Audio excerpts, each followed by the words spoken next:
जय श्री राम। जय गुरुदेव। रोज की तरह ये सेशन चालू करते हैं।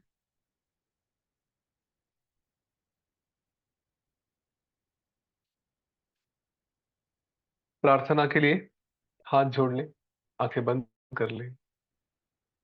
एक लंबी गहरी श्वास लें।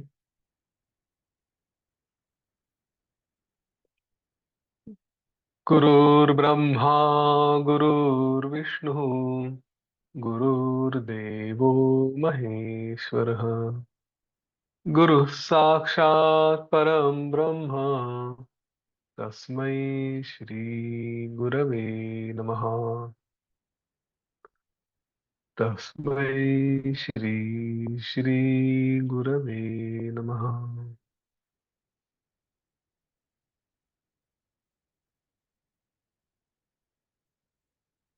आंखें बंद ही रखें।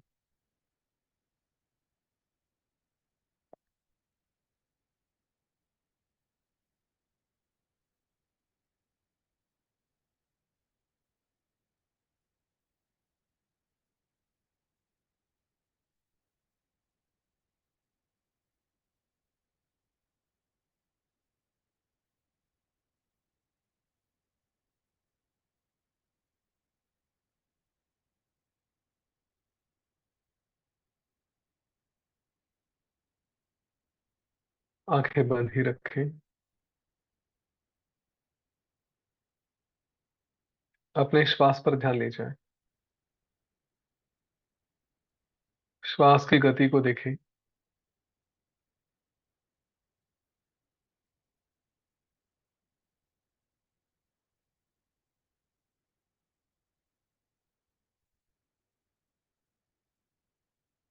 जैसे भी चल रही है, धीमी है, तेज है, बस देखते रहें।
कल हमने ध्यान किया था,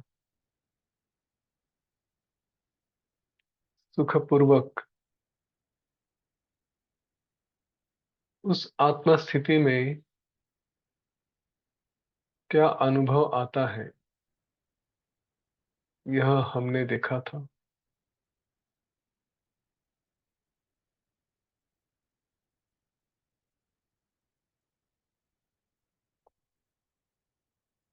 सब कुछ मैं ही हूं।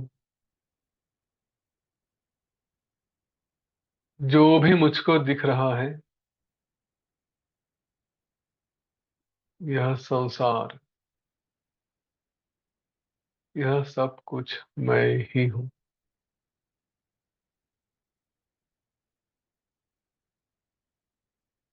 मुझसे अलग, भिन्न ऐसा कुछ भी नहीं।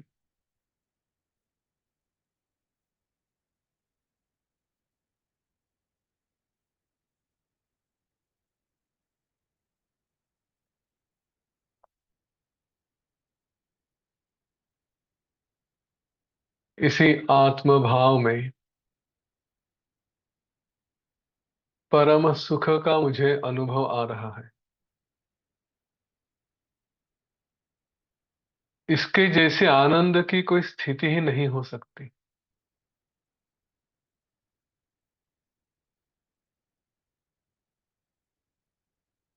वास्तविक देखा जाए तो ये अनुभव को ही आनंद कहना चाहिए।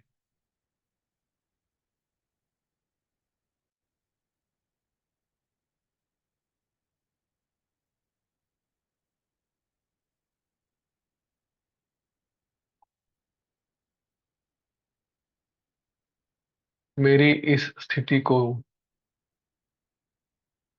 आनंद की स्थिति कही जानी चाहिए।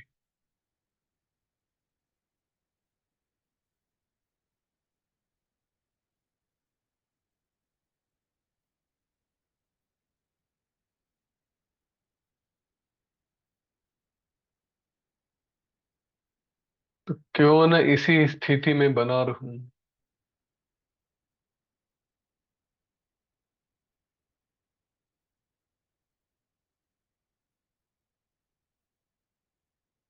इसी के लिए तो जन्म लिया।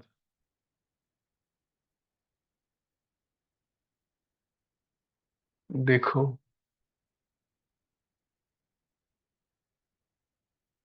यह स्थिति प्राप्त करने के लिए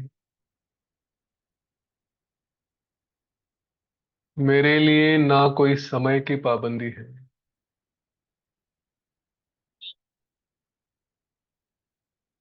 ना कोई वस्तु, उपकरण, टूल्स,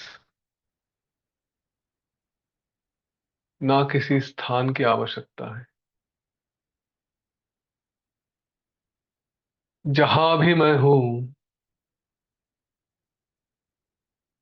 वहीं पर अपने साथ, अपने आप में तुरंत मैं इस असीम आनंद का अनुभव करता हूं।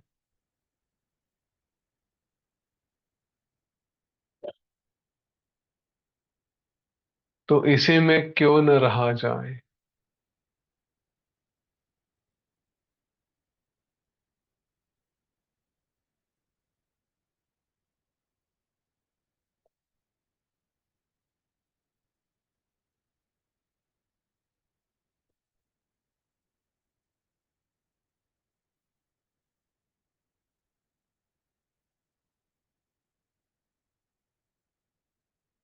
वैसे भी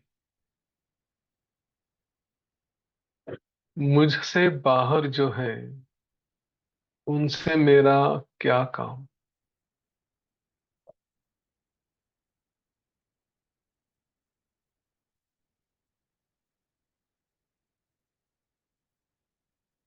पता नहीं कितने जन्म मैंने इसी आनंद की खोज की।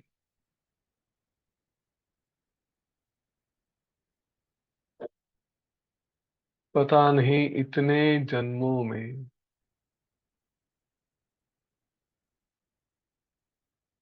आनंद के लिए मैं कहाँ कहाँ नहीं भागा, क्या क्या नहीं किया।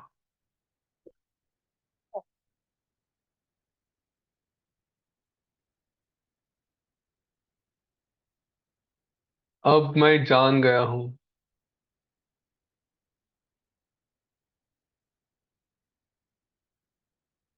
इस आनंद को कैसे प्राप्त किया जाए।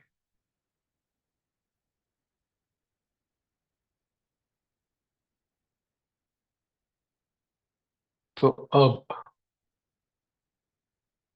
कुछ और करने की क्या आवश्यकता है।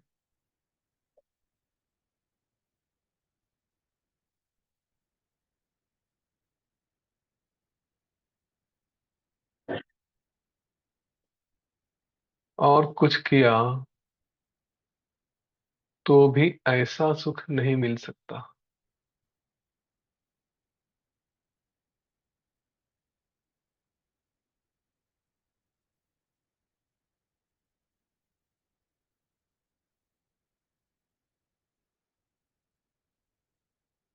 और कोई साधन, और कोई व्यक्ति,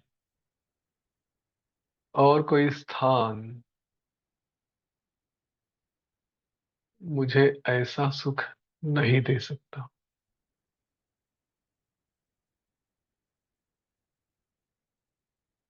मैं अत्यंत सुख में हूँ, आनंद में हूँ।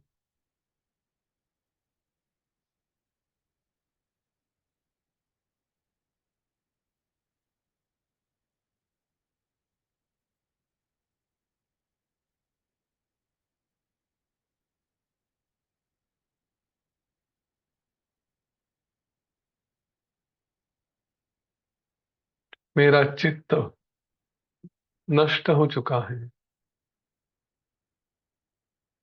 अब मुझे किस बात की चाह होगी?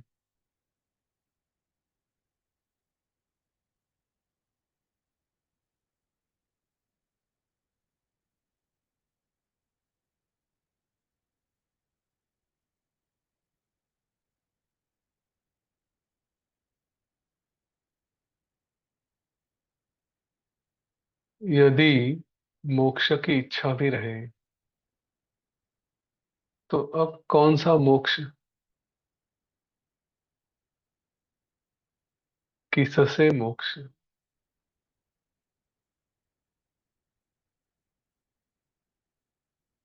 क्योंकि अब कुछ बंधन तो है नहीं।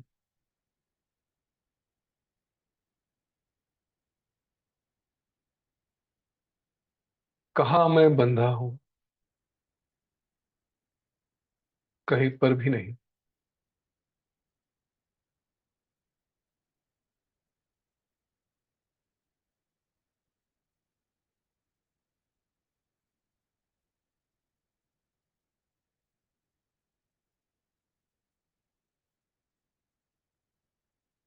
मेरे लिए कुछ ज्ञान नहीं, कुछ अज्ञान नहीं। ना कोई बंधन है, ना कुछ मोक्ष है।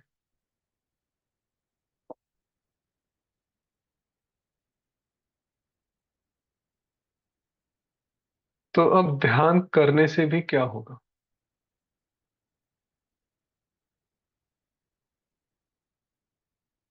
इसी अवस्था में बैठा रहूं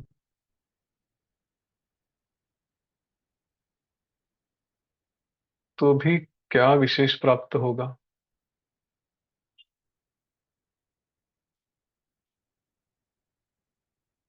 कितनी बार मैं बताऊंगा,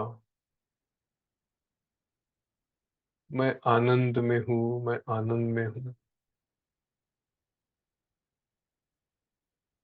कितनी बार मैं कहूंगा, मैं ही ब्रह्म हूं, मैं ही ब्रह्म हूं।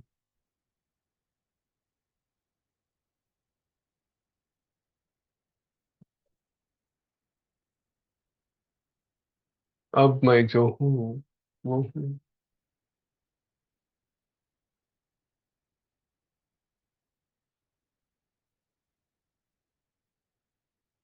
तो ध्यान किया या नहीं किया, मेरा इसमें कोई नुकसान नहीं, कोई फायदा भी नहीं।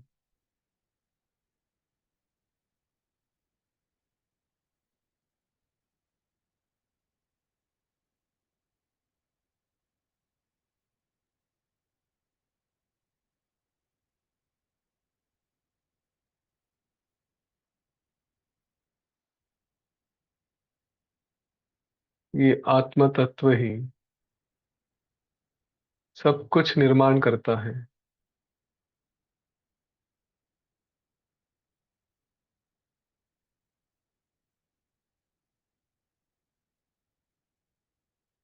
मैं तो शरीर भी नहीं हूं।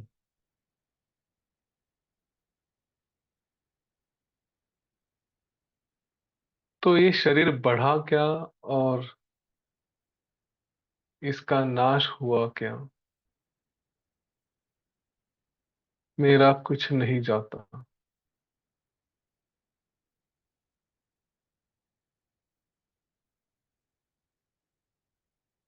तो मैं न ध्यान की इच्छा करता हूँ, ना ही ध्यान छोड़ने की इच्छा करता हूँ।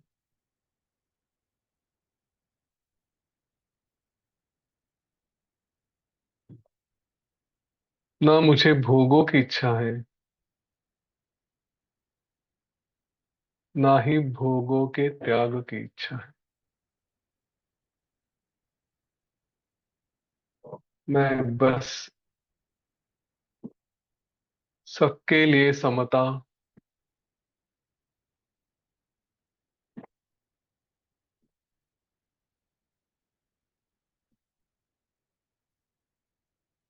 इस भाव में स्थित हूँ।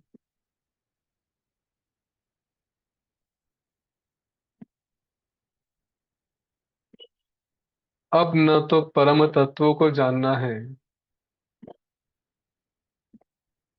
ना ही इस जग में मेरी कोई आशा है।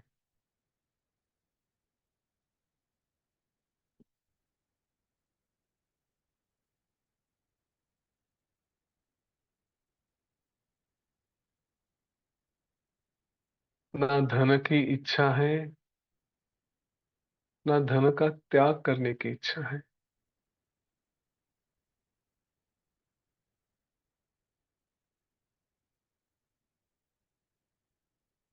शरीर से संबंध नहीं, इसलिए मैं मरा भी नहीं हूं। और प्राण से संबंध नहीं, इसलिए जीवित भी नहीं हूं।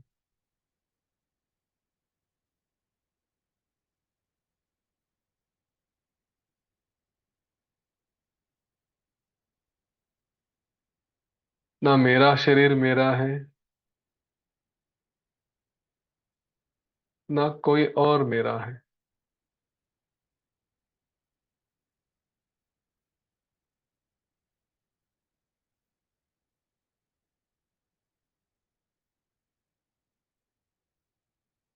मैं ही चैतन्य हूँ। मैं महान हूँ।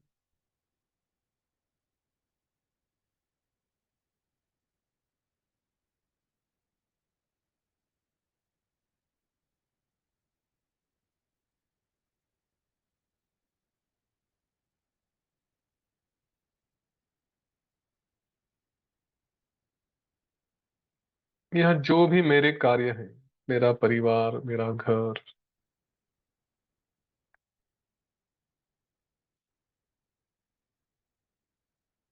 ये मेरे हुए तो भी कोई नुकसान नहीं, मेरे नहीं हुए तो भी कुछ नहीं।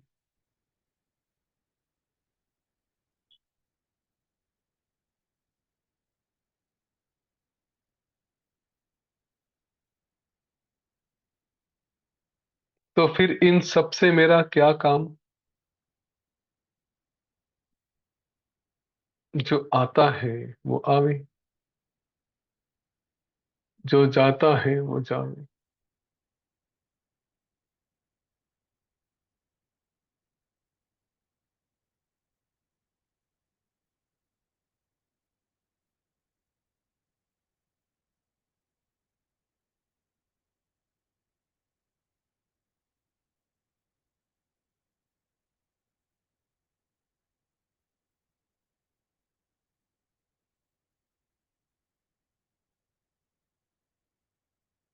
यदि कर्तव्य में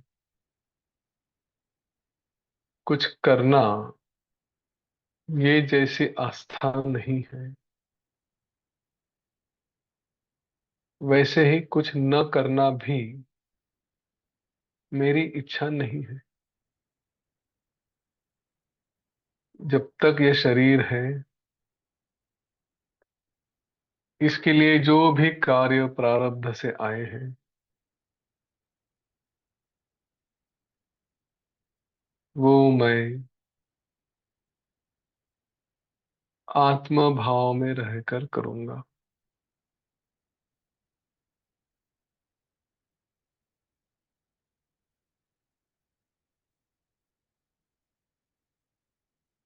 ना किसी का राग होगा, ना किसी का द्वेष होगा।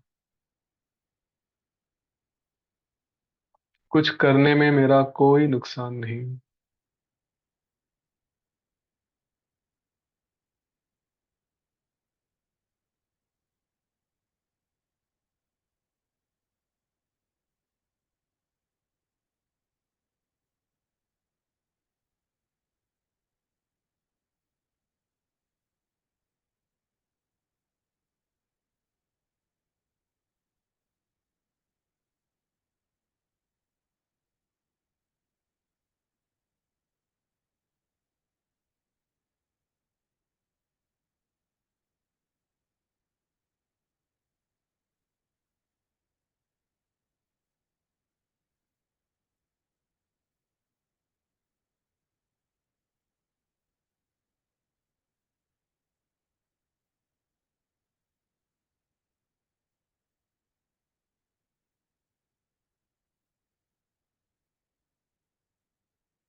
ओम शांति।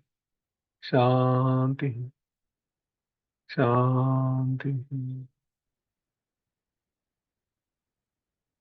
एक लंबी गहरी श्वास लें और छोड़ दें।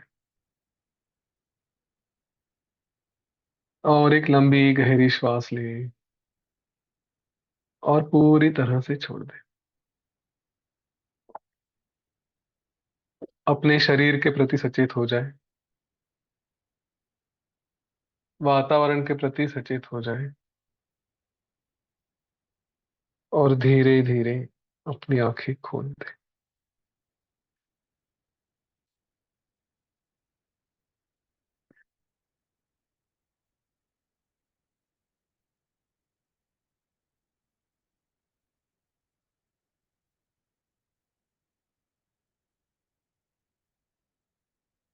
जय गुरुदेव।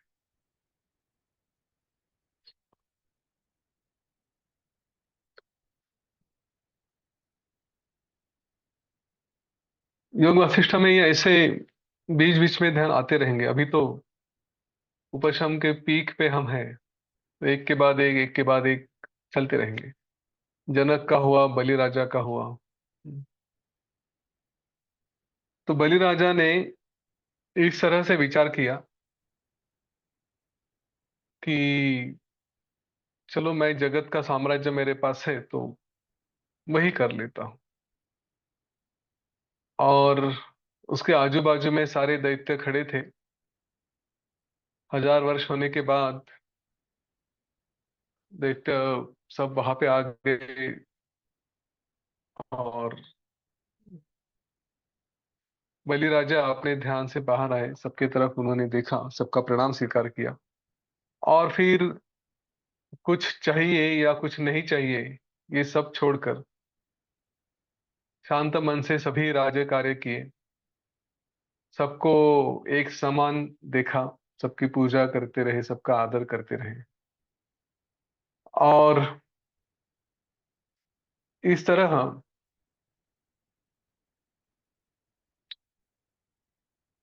राजा बलि ने एक दिन ऐसा विचार किया कि अ, मैं अश्वमेध यज्ञ करूं।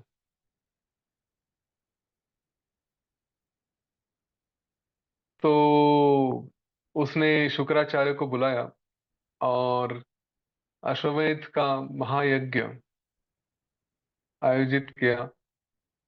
तीनों भुवन के लोग तृप्त किए गए थे। सभी देवता ऋषि सभी, उनकी पूजा भी हो गई थी। तो भगवान श्री हरि, उन्होंने देखा कि बलि तो संसार के किसी भोगों में उसकी कोई अभिलाषा नहीं है। और वहां पे इसलिए वो आ गए। उनमें देखा कि इंद्र यह भोगों में आसक्त है, तो उसके लिए इस जगत का भाग देना चाहिए। इस विचार से हमने वो कहानी सुनी है कि वामन रूप भगवान श्री हरि ने, विष्णु ने धारण किया और उन्होंने बलि को पाताल में ढकेल दिया। और फिर बलि पाताल का राजा बन के रह गया। आज भी बलि जीवन मुक्त की स्थिति में निर्विकल्प समाधि में है, बुद्धि रहित है और आत्मनिष्ठ है। तो वो अपने आप में ही इंद्रत्व जैसा है और अपने स्थान में स्थित है।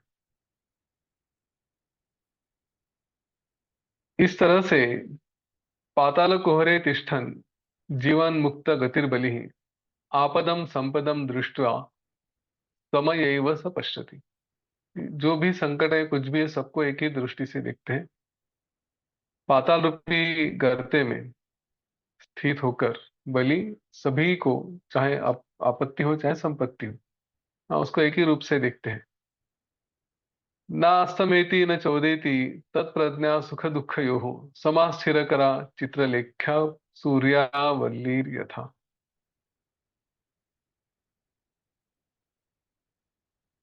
सूर्य जैसे उदय अस्त होता है, उसमें कोई उसका कारण नहीं होता। तो उसी बुद्धि से सुख और दुख न तो अस्त है न उदित है, इस स्थिति में बलि राजा रहे। 10 करोड़ वर्ष तक तीनों लोगों का, स्वर्ग पाताल भूलोक का शासन करने के अंत में इस बलि का मन वैराग्य में आकर शांत हो गया। बलि को तो इंद्र पद की प्राप्ति मिले न मिले उससे कोई संतोष है या कोई दुख है, सभी भावों में एकदम सदा तुष्ट थे और आकाश के समान स्वस्थ रहते थे। तो इस बलि के दृष्टि को देखकर महाराज अ, भगवान वशिष्ठ श्री रामचंद्र जी को उपदेश करते हैं। हे श्री रामचंद्र जी, यह बलि की ज्ञान प्राप्ति मैंने आपसे कही, आप भी ऐसे ही विचार करें, इसी दृष्टि को आप अवलंबन करें और जीवन मुक्त स्थिति में रहें। हे रघुवर, जैसे बलि विचार करता था वैसे ही आप भी, मैं नित्य हूं, मैं सदा के लिए हूं, इस प्रकार से अपने अद्वैत पद को प्राप्त करिए। बलि ने इतने वर्षों के राज के बाद वैराग्य प्राप्त हुआ, तो आप समझ लीजिए। और अंत में जो भी भोगों की इच्छा है, उन भोगों का त्याग कर उस दुख रहित परम पद को आप प्राप्त हो जाओ। एक सुंदर सी टिप वशिष्ठ ऋषि ने यहाँ पे दी है। उन्होंने कहा कि जो जो मन को प्रिय है, ठीक से सुन लीजिए, जो जो मन को प्रिय है वह अनर्थ का कारण है। और जो मन को तप या मन का ताप है, क्लेश देते हैं, हाँ, जो इंद्रिय संयम करना है, जो प्राणायाम वगैरह करने हैं, ये सारी बातें मन के लिए अप्रिय है, तो वो सब मेरे लिए आवश्यक है। ऐसी कल्पना करके फिर योग की सातों भूमिकाओं के पार होकर आप मन के ऊपर विजय प्राप्त करें और उसके बाद इन कल्पनाओं का भी त्याग कर दो कि क्या मन के लिए अच्छा है क्या नहीं है। ये तपस कहा जाता है। जो हमें अच्छा लगता है उसे छोड़ते आना चाहिए और जो अच्छा नहीं है उसका अभ्यास करना चाहिए। यूजुअली हम ऐसे ही भागते रहते हैं, लाइक्स और डिसलाइक्स, मुझे क्या अच्छा लगता है मुझे क्या अच्छा नहीं लगता, इसी में हम फंसते हैं। स्वाभाविक है, मन को क्या अच्छा लगता है ये कोई शाश्वत नहीं है, और मन को क्या अच्छा नहीं लगता ये भी शाश्वत नहीं है। मतलब आज अगर एक बात पसंद है तो कल शायद वही बात नापसंद भी हो जाए, और आज जो अच्छा नहीं लगता वो कल अच्छा लगने लगे, है ना। तो इनमें से किसी में भी फंसना नहीं है। शुरू में हमारे मन को आदत डाले, ये अच्छा नहीं लगता मुझको तो ये करके देखे। मेरे एक मित्र हैं, उन्होंने जीवन में वो सारी बातें करने का प्रयत्न किया जिनसे उन्हें डर लगता था। तो अगर आपने स्काई डाइविंग सुना होगा, मैंने कभी किया था कि हवाई जहाज में ऊपर जाते हैं 14-15 हजार फुट, और वहां से पैराशूट लेके जंप करते हैं। तो शुरू के कुछ सेकंड तो आदमी बिना पैराशूट का करीब 200-250 किलोमीटर प्रति घंटे की स्पीड से नीचे गिरता है। और फिर बाद में थोड़ा सा छोटा सा पैराशूट ओपन होता है और उसके बाद बड़ा पैराशूट ओपन होता है। तो जिस जिस बात का डर है वो सब उसने करके देखा। तो वैसे ही है कि मन को थोड़ा सा हम अनुशासन दे, ये पसंद नहीं है, करके देखो। करेले की सब्जी पसंद नहीं है, खा के देखो, देखो तो सही क्या होता है। और हमारा मन तो ऐसा है, ऐसा कहा जाता है कि मनुष्य ये पतनशील प्राणी है। तो वो तो निगेटिव बातें सोचेगा ही सोचेगा और करेगा ही करेगा। लेकिन अगर हमको कुछ सच में पाना है तो इसको थोड़ा अनुशासन लगाए कि ये तुम्हें पसंद नहीं ना, अब तो ये किया ही जाएगा। तो मन तो एक वकील जैसा काम करता है।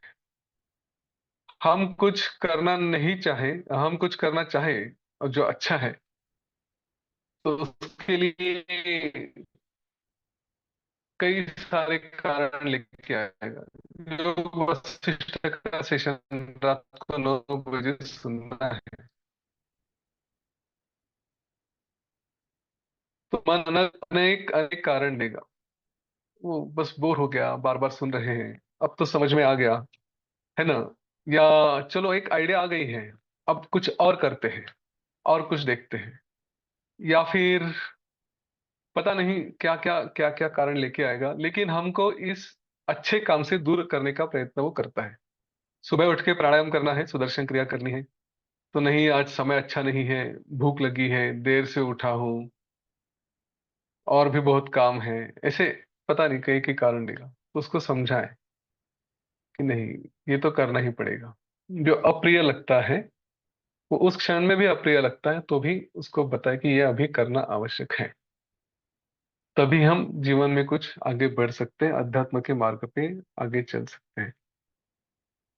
इष्ट अनिष्ट त्यागे सम्मतो देति शाश्वती, तया हृदयवर्तिन्या पुनर्जंतुर्न जायते। ये जंतु क्यों फिर से उत्पन्न नहीं होता, पुनर्जंतु न जायते। कब नहीं होता? इष्ट और अनिष्ट का त्याग करने पर। इष्ट अनिष्ट त्यागे, इसका त्याग करने पर समता उदेति, समता का उदय होता है, उत्पन्न होता है। और उसके बाद तया हृदय वर्तिन्या, एक बार वो हृदय में स्थिर हो गई, तो फिर हमारा पुनर्जन्म नहीं होता। बस वही इष्ट अनिष्ट, लाइक्स डिसलाइक, ये अच्छा है वो बुरा है, ये मुझे चाहिए ये मुझे नहीं चाहिए, ये भावना है, इससे बचे। आत्मनैव प्रयत्नेन यावदात्मावलोकने न कृतो अनुग्रह ग्रहस्तावन्न विचारोदयो भवेत्। आत्मनैव प्रयत्नेन, अपने ही प्रयत्नों से, जब तक स्वयं वैराग्य श्रवण, हाँ, इस इन सारे प्रयत्नों में प्रयत्न से आत्म साक्षात्कार के लिए प्रयत्न नहीं किया जाता, तब तक क्या होता है? यावद आत्मा व लोकने, यावद मतलब जब तक ये नहीं होता, क्या होता है? न कृतो अनुग्रह तावन्न विचारो दयो भवेत्। तब तक विचार या अनुग्रह होके विचार का उदय नहीं होता। जब तक इस आत्मा का प्रत्येक दर्शन का, प्रत्येक तत्व का मतलब आत्म तत्व का दर्शन नहीं होता, तब तक ये सारे जो शास्त्र ग्रंथ है इनका अभ्यास है, तो इनके कितने भी समझाए जाए, लेकिन ये आत्मा प्रकट नहीं होता है, समझ में नहीं आता। तो अपने प्रयत्न करने चाहिए। मैं योग वासिष्ठ के बारे में कई बार बता चुका हूं। आप किसी को भी सुनो, कितना भी सुनो, खुद को पढ़ना आवश्यक है। पढ़े, विचार करें, उसके ऊपर मनन करें, देखें और डीप डीप मनन करते जाए। क्योंकि किसी को सुनने से लगता है वाह बहुत अच्छा है, पर जब कोई बोलता है और हम सुनते हैं तो उसमें विचार के लिए इतना समय नहीं मिलता। जब हाथ में पुस्तक हो और हम पढ़ते हैं, तो उसको रोक के हम चाहे जितना विचार करना चाहे कर सकते हैं। दूसरी बात है कि बार बार ये योग वासिष्ठ पढ़ते जाएं, हर बार अलग अलग अनुभव होते हैं। क्योंकि एक ज्ञान ऐसा है कि वो उस समय हमारी मन की स्थिति कैसी है, उसके अनुसार हमें वो ज्ञान थोड़ा अलग तरह से प्रेरणा देता है। हम उसको अलग तरह से समझते हैं। आज अगर एक मन की स्थिति है और पढ़ लिया, और कल कुछ और मन की स्थिति है और उसी बात को पढ़ लिया, तो हमारा जो उसका इंटरप्रिटेशन है, जिस तरह से हम उसको समझते हैं, वो अलग अलग हो सकता है। इसलिए स्वयं को अभ्यास करना आवश्यक है। और इसके साथ साथ फिर ध्यान भी करें कि जिससे हम अपने आप में रह सके, वो समझ जाए। ध्यान में ही अपने आप से वो विचार आते हैं, विचारों के ऊपर जो हमने अनुभव आने चाहिए वो सब आते हैं। तो वशिष्ठ ऋषि ने जब ऐसे कहा कि जब तक इस तत्व को हम समझते नहीं, तब तक यह आत्मा समझ में नहीं आ सकता, तो फिर अगर मन में शंका हो, फिर ये सब सुनने की क्या आवश्यकता है? ज्ञान के लिए अगर अपने आप पे विचार करना है, तो गुरु के उपदेश का भी क्या कारण हो सकता है, क्या प्रयोजन है, क्यों करें? इस पर वशिष्ठ ऋषि ने कहा, ये भाव कर कहा कि हे श्री रामचंद्र जी, आप अपने आप में ही जो स्थित हुए हैं, जो आपको बोध हुआ है, वो मेरे उपदेश होने पर ही हुआ है, वरना आप तो वैराग्य में थे। तो गुरु का उपदेश आवश्यक है। हाँ, तो किसी को मैं ये नहीं कह रहा हूं कि सुनो मत करके, सबको सुनो, क्योंकि वही विषय को स्पष्ट करता है, सुनते जाओ। लेकिन अपना अभ्यास भी आवश्यक है, उसको ना चूके। हे श्री रामचंद्र जी, आपके सारे संकल्प नष्ट हो चुके हैं, आपके सारे संदेह वो भी शांत हो चुके हैं, और किसी बात का अभी कुतूहल भी नहीं रहा। आप संताप शून्य हो गए हो। तो हे श्री रामचंद्र जी, हे मननशील श्री रामचंद्र जी, जो आप मनन कर रहे हैं, जब आप इन सारी आवरणों से, आत्म तत्व के आवरण और विक्षेप से रहित होंगे, तो इसमें कई सारी बातें कही है, लेकिन वो सब छोड़ दे बाद में जाके, वो सब आपके पास न हो, आपको न हो। जो आप ज्ञान के साधन का स्वीकार करते हैं, उसका विचार करते हैं, उसके लिए, मोक्ष के लिए जो आप विवेक वैराग्य से प्रयत्न करते हैं, जो आप आलस्य, प्रमाद, इन सारी बातों पर प्रयत्नों से विजय प्राप्त करते हैं, और जो समाधि आपको सुख रूप से मिलती है, जो उसका अनुभव करते हैं, और जो एक एक आगे अवस्था में बढ़ते बढ़ते जाते हुए आपको आश्चर्य लगता है, और फिर अंत में आपको सब छोड़कर जो एकदम अत्यंत आनंद की ऐसी स्थिति का अनुभव होता है, वह सब छोड़ो, वह आपके साथ न हो। हाँ, देखो क्या कह रहे हैं, लेकिन क्या करो, ब्रह्म स्वरूप ही आप स्थित रहो। अब जरा दुविधा में डाल दिया वशिष्ठ ऋषि ने। वो ये कह रहे हैं कि ये प्रयत्न करो, शुरू में बताते हैं एक एक सीढ़ी चढ़ते जाओ, पर ध्यान में रहे कि जब आखिरी सीढ़ी में चढ़ गए, पहुंच गए, तो इन सबको भी छोड़ना है, फिर जो है उधर ही जाके बैठे रहना है ना। हम एक बार ऊपर गए तो फिर से सीढ़ियां नहीं चढ़ते रहते या गिनते भी रहते, वहां पे जाके जो दृश्य दिख रहा है सुंदर सा, उसका अनुभव लेते हैं। तो बस यही है कि आज जो आप प्रयत्न कर रहे हो, जब आप आत्म तत्व के आवरण और विक्षेप से रहित होंगे, तब ये सारे मार्गों को आपको छोड़ना पड़ेगा।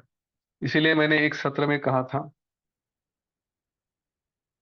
हमारा आर्ट ऑफ लिविंग का कोर्स चल रहा था, इस मार्ग पे चलते चलते गुरु साथ में रहेंगे, लेकिन एक अवस्था ऐसी आती है कि गुरु को भी छोड़ देना पड़ता है। तो इसका अर्थ गलत ना निकालें। उस समय हम छोड़ते नहीं हैं, हम गुरुमय ही हो जाते हैं। ब्रह्म स्वरूप मतलब क्या है? गुरु साक्षात पर ब्रह्म। तो बस हम वही हो जाते हैं, उनके जैसे हो जाते हैं। हम्म। जहाँ जब पहुंचेंगे तब पहुंचेंगे, फिलहाल तो अपने अभ्यास पे ध्यान दे, इस मार्ग पे चलते रहे। तो यहाँ पे बलि राजा की कथा तो समाप्त हो गई, लेकिन इसके बाद वशिष्ठ ऋषि ने श्री राम जी को कहा कि देखिए, अब मैं आपको प्रहलाद की कहानी सुनाता हूँ। जनक राजा के साथ हुआ कि अचानक, जैसे काकतालीय न्याय बोलते, काकतालीय न्याय मतलब क्या? काक मतलब अ, कौवा। तो कहीं किसी डाल पे आके कौवा बैठता है और वो टूट जाती है। इसमें ना कौवे का कुछ दोष होता है, वो डाल टूटने के लिए आई थी, कौवा बैठा और वो टूट गई, बस इतना ही हो गया। तो उस न्याय से अगर देखा जाए, तो जनक राजा को ऐसे ही घूमने के लिए कहीं गए थे, अचानक सिद्धों की वाणी सुनाई दी और आत्मज्ञान प्राप्त हुआ। फिर बलि राजा उसको भगवान श्रीहरि की कृपा से, अपने प्रयत्नों से, विचार से ज्ञान की प्राप्ति होगी। अब प्रहलाद के द्वारा हम देखेंगे कि भक्ति द्वारा कैसे ज्ञान की प्राप्ति होती है। वशिष्ठ ऋषि कहते हैं, अथेमं परमं राम विज्ञान भीगमे क्रमम शृणु दैत्येश्वर सिद्ध प्रहलाद स्वात्मना यथा। हे श्री रामचंद्र जी, ज्ञान की निर्विघ्न प्राप्ति में इस उत्तम प्रकार को आप सुनिए। उत्तम प्रकार मतलब जो अभी वो दैत्यराज प्रहलाद के बारे में बता रहे हैं। जैसे भगवान नारायण है, उनके जैसा ही पाताल में पराक्रमी हिरण्यकशिपु नाम का दैत्य था, और उसने अपने पराक्रम से देवता और असुरों को पराजित कर दिया था। तीनों भुवनों पर आक्रमण करके तीनों लोगों का ऐश्वर्य भी उसने छीन लिया। और उसके बाद जैसे समय आया तो उसके बहुत से पुत्र उत्पन्न हुए। हिरण्यकशिपु के पुत्रों में वे धीरे धीरे बढ़ते बढ़ते युवा हो गए।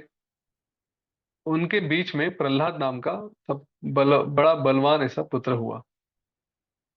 उस पुत्र से, प्रहलाद से, हिरण्यकशिपु अत्यंत सुशोभित होता था। और पुत्रों की सहायता, सेना और धन संपत्ति अति होने के कारण यह हिरण्यकशिपु ये मदोन्मत्त हो गया। दिन पर दिन वो देवताओं पे आक्रमण करता था, और उसकी पीड़ा के कारण अ, उसने तीनों लोगों को, तीनों जगतों को संतप्त कर दिया। तो देवताओं ने ब्रह्मा के पास उसकी तकरार की। ब्रह्मा जी ने भगवान श्री विष्णु को कहा उसका कुछ करिए। और फिर भगवान श्री हरि ने, हमने एक कथा सुनी है, नरसिंह का शरीर धारण किया और उसे विदीर्ण कर दिया, फाड़ दिया। जैसे प्रलय में, प्रलय के अंत में अग्नि संपूर्ण जगत को जला डालती है, वैसे ही इन भगवान नरसिंह ने उनके आंखों से निकल रही सारी ज्वालाओं से सब जीवों और सामग्री को, असुर नगरों के, इसमें जो भी थे सबको, सामग्री को, जीवों को जला डाला। तो उनके क्षोभ के प्राप्त होने पर जैसे मच्छर के झुंड ये जल जाते हैं, वैसे ही दानवों के झुंड भी इधर उधर भाग गए, कुछ जल गए, कुछ अदृश्य हो गए। और उसके बाद इस पाताल से, जहां से सारे राक्षसों के नायक राक्षस भाग गए थे और सारे अंतःपुर जल गए थे, प्रलय में जैसे बर्बाद होते वैसे वो सब नुकसान हो गया था। तो इस हिरण्यकशिपु को मारने के बाद देवताएं शांत हो गई। उन्होंने भगवान श्री नारायण की, भगवान नृसिंह की पूजा की, और फिर वो अपने स्थान पर चले गए। तो जो भी बचे हुए दानव थे वो प्रहलाद के संरक्षण में वहां पे आए, उसी देश में गए। वहां पे प्रहलाद ने जो भी आत्मीय बंधु बांधव, जो सब कुछ जिनका नाश हुआ था, उनका अलग अलग तरह से संस्कार करते थे, वो संस्कार वगैरह किए। और जो भी बचे थे उन्हें धीरे धीरे आश्वासन दिया। और आश्वासन देने के बाद जो नरक जिसमें कुछ था ही नहीं, तो ऐसे नरक में शोक से संतप्त अंतःकरण वाले प्रहलाद ने आ, वो निचेष्ट हो गए, कुछ वो कर नहीं सके, वो शांति से बैठ गए। और उसके बाद फिर कभी उस प्रहलाद ने विचार किया कि इस समय हमारा कौन सहायक हो सकता है। यहाँ पे जो भी असुर तेजस्वी पैदा हो जाता है, उसका वो श्रीहरि नुकसान कर देते हैं, उसको मार डालते हैं। पाताल में ऐसे कोई दैत्य नहीं है कि जो निर्माण हुए और स्थिर हुए। बस थोड़ी देर रहते हैं और उसके बाद फिर श्रीहरि आकर उनको नष्ट कर देते हैं। और उनके साथ साथ श्रीहरि के साथ बाकी देवताएं भी, जिनमें जो असुरों के सामने कभी कभी टिक नहीं सकते थे, वो भी श्रीहरि का साथ लेकर हम पर विजय प्राप्त कर जाते हैं। तो ये बड़े खेद की बात है कि जो हमसे कभी हारते थे, वो आज उन्नति के शिखर पर, मतलब श्रेष्ठ स्थानों पर पहुंच चुके हैं। जिनके पराक्रम का स्मरण अगर किया जाए तो वो भी दुख देने जैसा है। और इसे एकमात्र भगवान श्रीहरि, उनके कारण ही हमें ये सारी आपत्तियां प्राप्त है। हम सारे संकट में जो है वो केवल उनके कारण है। तो उनके साथ रहने के कारण देवताओं को भी कभी कुछ नुकसान नहीं होता। इसका कुछ उपाय है क्या? तो नहीं, अभी तो मुझे भगवान श्री हरि को ही शरण जाना चाहिए। सर्वात्मना सर्वधिया सर्व सौरभ्य स एव शरणं देवो गतिरस्तिह नान्यथा। ना अन्यथा मतलब क्या? कि मुझे, अभी हम लोग को जो भी है, वो बस एकमात्र भगवान श्री हरि ही, उनके पास हम शरण जा सकते हैं, अन्यथा हमारी कोई गति नहीं। क्योंकि कुछ करेंगे तो फिर वही, उनसे शत्रुत्व ले लिया तो वो हमें नष्ट कर डालेंगे। अच्छा, और किसी के शरण में नहीं जा सकते क्या? अगर ऐसा प्रश्न मन में आता है तो कहा गया, न तस्माद अधिक कश्चिद अस्ति लोकत्रयांतरे। तीनों लोकों में उनसे अधिक श्रेष्ठ ऐसा कोई है, ऐसा मुझे नहीं लगता। प्रलय स्थिति ही सर्गाणाम हरि ही कारणताम गतः। सृष्टि का प्रलय, उसका निर्माण और संहार, उसके कारण एकमात्र श्री हरि ही है। ऐसा विचार करके प्रहलाद ने सोचा कि चलो उनके ही, उन्हें ही शरण चला जाऊंगा। अस्मात् निमेषादारभ्य नारायण मजम सदा संप्रपन्नोऽस्मि सर्वत्र नारायणमयो अहम्। नारायणमयो ही अहम्। इस क्षण से मैं सदा बस नारायण की शरण में रहूंगा। सब देश, सब काल और सब वस्तु में मैं नारायणमय हूँ। ये भूमिका मैं अभी रख रहा हूँ, कल इसका हम पूरा ध्यान पूजा करेंगे। संक्षेप में कहा जाए तो अभी प्रहलाद के मन में ये विचार आया कि अगर, जहाँ पे कहते ना कि अगर दुश्मन से जीत नहीं सकते तो दोस्ती कर लो, तो वैसे ही भगवान नारायण है, उनसे जीतना तो असंभव है। और ये सब इतना जो हम उत्पात मचाया जाता है, तो उससे अच्छा रहे कि उनसे दोस्ती कर ले, उनके शरण में जाए। तो यहाँ पे असुर लोक में, दैत्य लोक में कम से कम शांति तो रहेगी, ऐसा प्रहलाद ने विचार किया। और अब अगर नारायण को शरण जाना है तो कैसे जाए, तो उनकी पूजा की जाए। पूजा कैसे करते हैं? तो अभी सब कुछ नारायणमय है, सारा जगत भी है और मैं भी हूँ, इस भावना से वो पूजा की जाती है। हाँ, क्या वो एक लाइन है, खैर, विष्णुर्मय जगत सर्वम ऐसा कहा जाता है, तो सब कुछ, पूरा जग है वो विष्णुमय है। तो उसने ये विचार किया कि सब काल सब वस्तुओं में मैं नारायणमय हूँ। नमो नारायणेति मंत्र सर्वार्थ साधक नापैति मम हृत्कोशादाकाशा दाकाशादिव मारुतः। मतलब कि जो कुछ भी है, हाँ, ये मेरे हृदय से बस यह मंत्र ही रहेगा। कौन सा? नमो नारायणाय। जैसे आकाश से वायु कभी हटता नहीं, वैसे ही यह ओम नमो नारायण मंत्र मेरे हृदय में रहे, वहां से दूर न रहे।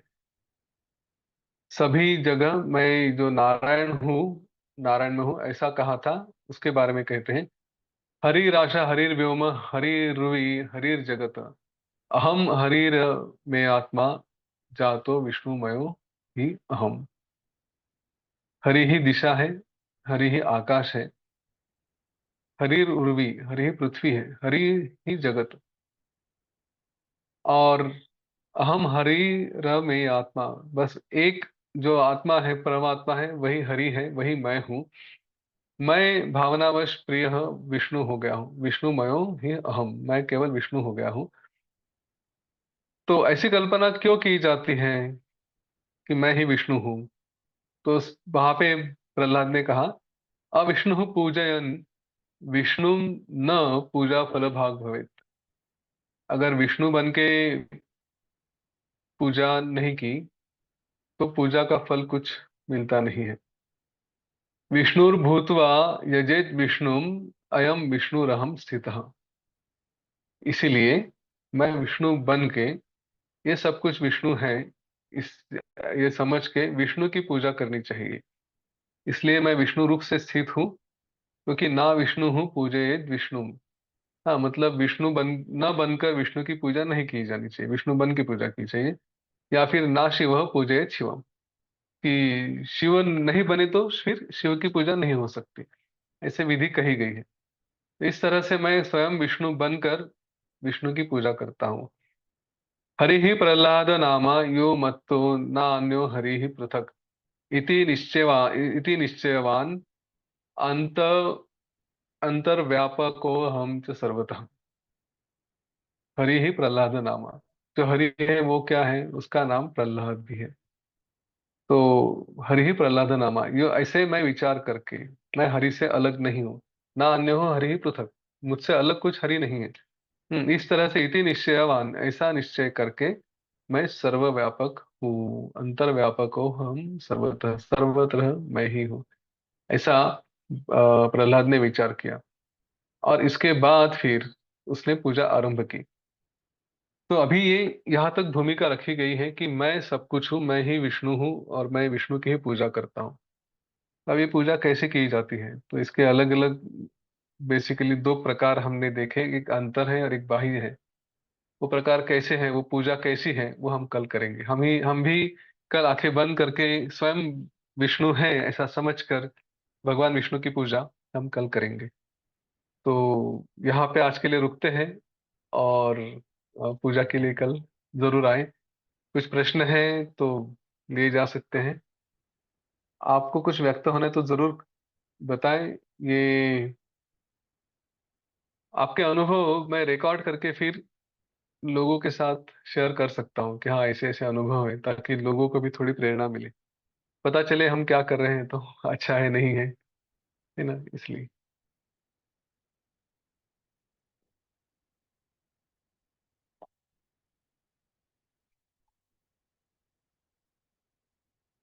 कुछ प्रश्न नहीं है, ठीक है। चलिए, तो प्रार्थना करते हैं सबके लिए और कल मिलते हैं।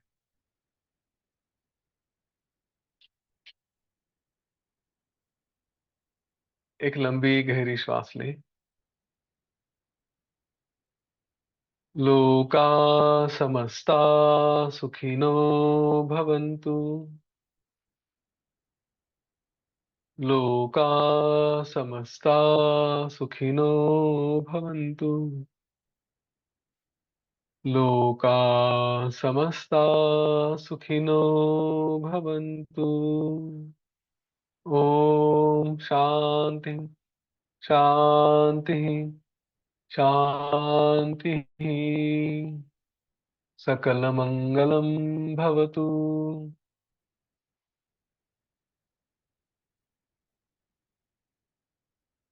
जय गुरुदेव।